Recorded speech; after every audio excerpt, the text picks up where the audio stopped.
What is going on, Trash Talkers? We're back with another episode for you. Today we're going to talk about Kristaps Porzingis and news that he may be traded from the Dallas Mavericks. We're going to talk about some of the places that we think make the most sense for him. All that and much more coming your way right now!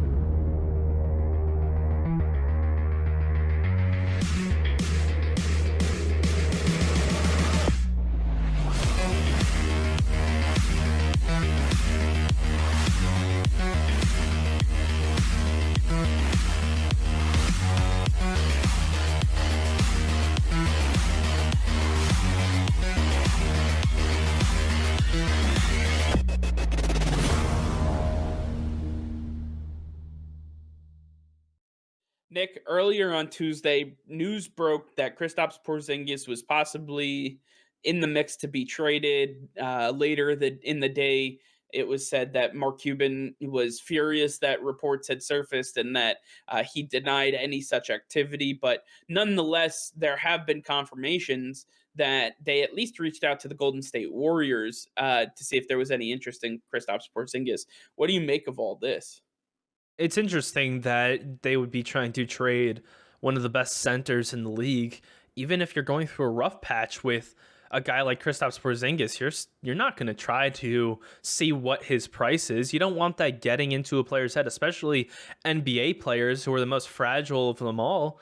You don't want them to think of, get mad at the franchise. I mean, look at what happened with Kristaps in New York. He forced his way out and they had to move him. You don't want that to happen. If you're not truly looking to move the player, don't inquire about the player. Don't try to see what his value is.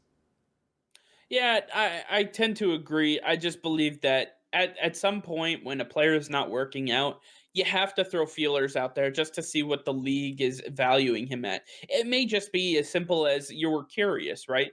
But nonetheless, it's just one of those things where I think you do have to understand what his value is, because when you talk about a potential trade, you have to look at so many different angles and what you're willing to give up for this guy. He has a rich injury history. He is, he's on a very lucrative contract. He was already traded once because he forced his way out from the team that drafted him. I mean, where are we really going with Kristaps Porzingis? What can he offer that somebody else can't offer? Like in Golden State's concern, James Wiseman. What can James Wiseman do that Kristaps Porzingis can't do, and vice versa? I think that there's a lot of misconception though with Kristaps Porzingis. He is a great talent. It's his inability to stay healthy that really drives Mark Cuban nuts. I mean, the team cannot function properly when he's not out there. Yeah, but when you look at it, this isn't just Kristaps. It's most centers in the NBA. When you're that size, it's unnatural to be that size most of the time. And look at him, you're gonna have those joint issues, and they're going to play a big factor. We've seen it with other big guys in the league, Shaq and Yao Ming, and this is something that just comes with the territory. It's something you just got. If you want to have the guy, you've got to be with him through his ups and his downs. Yeah, no, I understand that. And, right now he's obviously dealing with the lower back issue. So that sidelined him for the last couple of games. And, again, this is all being denied by Mark Cuban and the Dallas Mavericks organization. The report was broken by Bleacher Report, who said early on Tuesday morning that this news wasn't supposed to be broken. It was more or less trying to be done on the down low, and news got out, and here we are.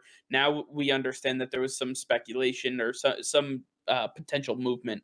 So I mean, just looking at fit, right? If this were to come into fruition, or if this were to come to fruition, where do we see some of the best fits here? I'm not trying to be a homer here, but the Boston Celtics, not only do they have assets to trade, but they need a center desperately, and one that can score offensively, and he fits the mold. He's the exact guy that Brad Stevens is looking for in his scheme, in that system, and he would bring the Celtics that much closer to a finals appearance. I think that it would cost a ton, and I don't know if Trader Danny would be willing to make a move for him, but the scheme that Boston has is exactly where he would fit perfectly, and he wouldn't be the second biggest player on the team. He could fill in as a quote unquote role player and could take a step back. He wouldn't have to carry all that stress. He wouldn't have to work as hard as he is, and he could still perform at his best. I think that would take away some of the injury problems that he's dealing with. He wouldn't be worked as hard, and he could get a lot more rest. So I think Boston would definitely be one of the best spots for him right now.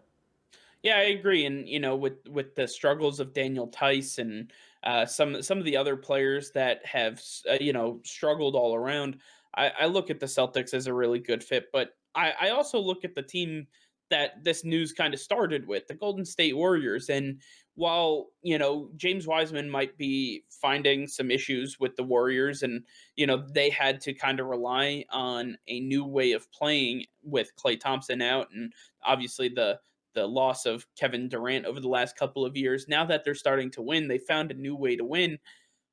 I believe that Kristaps Porzingis can actually help them because he is so offensively versatile. He's great in the pick and roll. He's able to stay strong at the 3-point line. He's a career 30% 3-point shooter. He can really bang with the best of them when it comes to the offensive side of the ball. And they already don't play a lot of defense, so it's not like he's going to be taken away. If they don't have to give up Wiseman in a trade for him, which would be a huge pull off, I believe that the two of them together could be the twin towers that they were hoping to have a while back. And then you have Steph Curry and Andrew Wiggins and these other guys that can hold down the fort, shooting the ball and creating the offense for the most part. I don't think it's a great move for the Warriors, and I don't see that any deal happening. Another team I think that a deal couldn't happen is with the Brooklyn Nets, and mostly because they just don't have the assets. After the trade they made for James Harden, they're out. They have nothing to trade. There's nothing of value on this team. And if you want to say, well, they have the big three, one of them can move. Who are you moving to the Mavericks to put alongside Luka?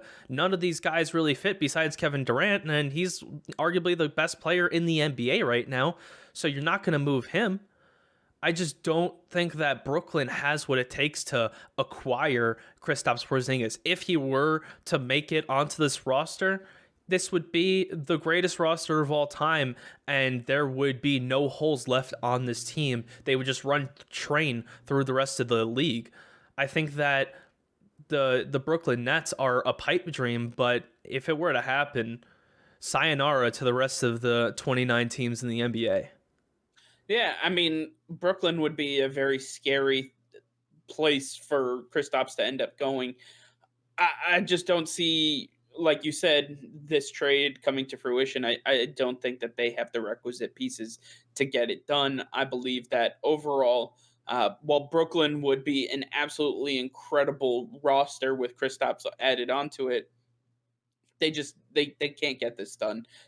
There's not another 4-team trade out there to bail them out of this situation and to acquire Kristaps. But I also look at a team that has some aged pieces that is trying to make a final run at the playoffs at a finals appearance, and that would be the Toronto Raptors. I'd take a look at what they have and what they've built in Toronto, and they're struggling at the center position. They're struggling because they don't. Aaron Baines is not working out. Alex Len is not working out. Uh, they really need to kind of reshape this, and they need more offensive firepower. Kyle Lowry is trying to do everything in his wheelhouse. Pascal Siakam has struggled all year long. I mean, there's really not much more else besides OG Anunoby. I don't know what you're going to give up for Kristaps Porzingis. You'd have to give up Anunoby. You'd have to give up Siakam, and then you'd also have to give up another piece. And while I don't think that this trade would end up working out for the Raptors, I think that the Mavericks should take a look at the Raptors roster and say we could pick apart this roster and get some really good pieces to pair with Luka back. For sure. And I mean, let me ask you this. If you're the Mavericks, would you rather have Fred Van Vliet or Kyle Lowry? I'd rather have Fred VanVleet. I get the years. I mean, Fred VanVleet's on that new contract, but overall, I mean, he's got so many more years available to him. Yeah, I think that Fred Van Vliet and Luca would be a great combination that would work well together. And then I think Kyle Lowry and Kristaps would also work well together with them not really finding their groove and them falling in the rankings in the East right now. They're looking for a big piece, and this is probably, I want to say, the most likely of trades to happen. I still don't expect it to happen, but I would say it's the most likely just because the team is in a flux situation right now. They need to make a big move if they're going to push forward. And the Mavericks can, like you said, take what they want from this team and start to build around Luka. So I think it could work out for both teams and they could both come out on top. I agree, and I mean, just to reiterate, I don't believe that this trade is going to end up happening. Nick, do you believe that any of these trades will end up happening? I really can't see any of these working out for anyone, any of these scenarios playing out. No, I agree. I believe that what we saw was simply the Mavericks testing the waters, seeing what the trade value for Kristaps Porzingis would end up being. I don't think it's there. The fact that they chose the Warriors is a little concerning to me. If I'm the Mavericks and I'm looking to move on from Kristaps, I'm trying to move him to the East where I don't ever have to face him. But you know what? I like I said, I think this is all just a kind of stab in the dark, and they're kind of grasping at straws here. Thank you all for watching. Make sure to like this video and subscribe to the channel if you haven't already. Hit that notification bell. We go live every single day. That'll be all. Peace and love.